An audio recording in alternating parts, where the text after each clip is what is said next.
विष्णुपुर नामक गांव में रमैया नाम का किसान अपनी पत्नी लक्ष्मी के साथ रहता था। उसके पास 2 एकड़ जमीन थी। वो अपने जीवन यापन के लिए खेती किया करता था। लक्ष्मी, खाना बना क्या? मैं निकल रहा हूँ। रुकिए रुकिए, खाना बन गया, लीजिए। समय पे खा लीजिएगा। अपनी सेहत का ध्यान रखें। लक्ष्मी, तुम भी अपना ध्यान रखा करो। तुम मेरा कितना ख्याल रखती हो। अब मैं चलता हूँ। रमैया अपने बैल को खेत ले जाता है। इतने में जुताई शुरू कर देता है। तभी उसका बैल थक कर अचानक से गिर जाता है। हे भगवान, क्या हुआ? तुम भी मेरी तरह बूढ़े हो गए हो। हाँ हाँ, क्यों नहीं, कोई बात नहीं। मैं कल ही जाऊंगा शहर और नया बैल लेकर आऊंगा। लेकिन आज के लिए थोड़ा सा मदद कर दो, फिर मैं तुम्हें परेशान बिल्कुल नहीं करूंगा। थोड़ी देर खेतों में काम करने के बाद रमैया और उसका बैल थक कर वापस घर आ गया। लक्ष्मी, मेरे लिए खाना लगाना, मैं हाथ पैर धो कर आता हूँ। आज बैल की भी हालत खराब है। रात का खाना खाने के बाद रमैया ने अपने बैल को खाना खिलाया। उसके बाद अपनी पत्नी से कहता है, लक्ष्मी, मैं कल शहर जा रहा हूँ। अपना बैल बहुत ही कमजोर हो गया है। मैं नया बैल खरीद कर बाजार से लाऊंगा। पता नहीं उसकी कितनी कीमत होगी। कल सुबह शहर के लिए जल्दी निकलना है। अब मैं सो जाता हूँ। रमैया अपनी पत्नी से बात करते हुए सो जाता है और अगली सुबह होते ही रमैया शहर की ओर रवाना हो जाता है। रमैया को 2 बैल बहुत अच्छे लगते हैं। उनसे 2 बैल खरीद कर अपने घर लौट आता है और अपने घर आकर अपनी पत्नी से कहता है, लक्ष्मी, ये देखो, 2 नए बैल लाए हैं। बताओ दोनों कैसे हैं? क्या बात है, बहुत मजबूत बैल हैं। वैसे क्या कीमत होगी इनकी? लक्ष्मी, ये पूरे 19,000 के बैल हैं। सुनिए जी, आप जिनसे ये बैल खरीद कर लाए उनसे ही हमारे पुराने बैल को बिचवा देते। लक्ष्मी, पुराने वक्त पे उस बैल ने हमारा बहुत साथ दिया। या तो वो मर जाए या तो मैं नहीं छोड़ सकता उसको। अगली सुबह रमैया बैलों को खेतों में ले जा रहा था। तभी भोला बोलता है, कैसे हो काका? बैल तो बहुत ही मजबूत है, अच्छी कीमत पे मिली होगी। क्या कीमत है इसकी? और घंटिया भी तो दिखो नई है। पूरे 19,000 की ये बैल है। और ये घंटिया उधर से ही दी गई है, मैंने इसे नहीं सजाया है। सच कह रहे हो काका, ये जवान और बहुत मजबूत है। रमैया ने बैल की मदद से 4 दिनों तक खेतों को तैयार कर लिया और बारिश की पहली बूंदों से खेतों में बीज बोने की तैयारी कर ली।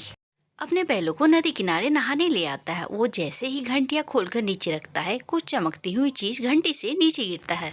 अरे, ये क्या है? ये तो घंटी से निकला है। क्या है? जरा भोला को बुलाकर पूछता हूँ। भोला, ओ भोला, जरा इधर आना।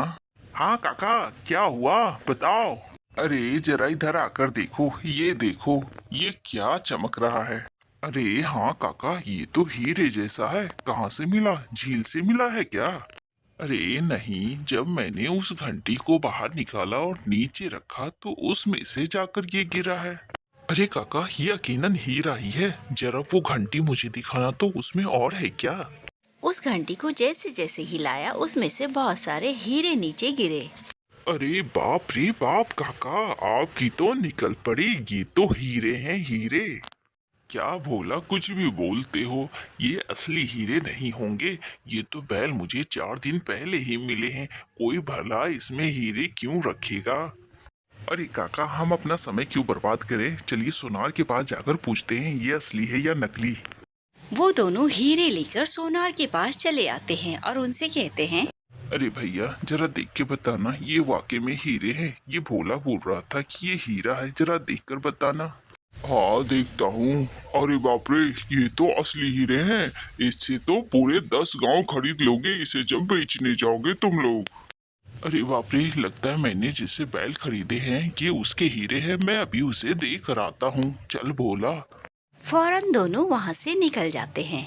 अरे काका, पागल हो गए हो क्या? क्यों हीरो को लौटाना चाहते हो? माना ये हीरे मेरे पास आए, पर भोला ये मेरा हीरा नहीं है। ये अच्छी बात नहीं किसी का धन अपने पास रखना।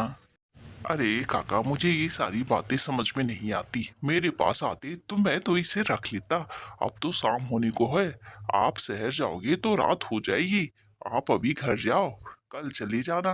हाँ हाँ, तुम सही कह रहे हो। अभी मैं घर चला जाता हूँ। ठीक है। रमैया अपने घर गया और अपनी पत्नी को सारी बातें बताई। सुनिए जी, क्यों ना ये हीरे हम रख लेते हैं, हम अपने बच्चों को देंगे। हमारे बच्चों के साथ पुश्ते ये खाएंगी तब भी खत्म नहीं होगा। नहीं लक्ष्मी, जिनके हीरे हैं उन्हें दे देते हैं। हमारे बच्चे तो अपने पैरों पे खड़े हैं, उन्हें गलत रास्ते मत दिखाओ। जैसी आपकी मर्जी। रमैया अगले दिन विक्रेता को हीरे वापस करने गया और उसे पूरी कहानी बताई। ये लीजिए अपने हीरे, रखिए। कोई बात नहीं रवैया, मुझे पता है उन घंटी में हीरे थे, लेकिन वो बैल के साथ मैंने तुम्हें बेच दिया है। अब वो हीरे तुम्हारे हुए। अरे नहीं नहीं, मैं किसी की संपत्ति का मालिक नहीं बन सकता। अगर आप ये हीरे नहीं ले रहे हैं तो मैं अब क्या करूं? क्यों ना हम गांव के मुखिया के पास चलते हैं, इनका समाधान अब वही निकालेंगे। रमैया और विक्रेता दोनों ग्राम पंचायत के पास गए और उन्हें सारी बातें बताई और उन्होंने कहा, मुझे खुशी है कि आप दोनों उन हीरो पे दावा नहीं कर रहे हैं। आप दोनों बहुत ही ईमानदार हैं, वरना मैं लोगों को देखता हूँ पैतरे करते हुए पैसे के लिए। लेकिन आप दोनों बहुत ईमानदार हैं, इसीलिए मुझे आप दोनों पर गर्व है। मुखिया जी, इन्हें समझाएं कि ये हीरे इनके हैं। ये मैंने बैलों के साथ बेच दिया इन्हें, तो ये इनके ही हुए ना। ये समझते ही नहीं है। मुखिया जी, मैंने बैलों के पैसे दिए, हीरे के नहीं। इस अनुसार ये हीरे इनके हुए, इन्हें कहिए रख लेने के लिए।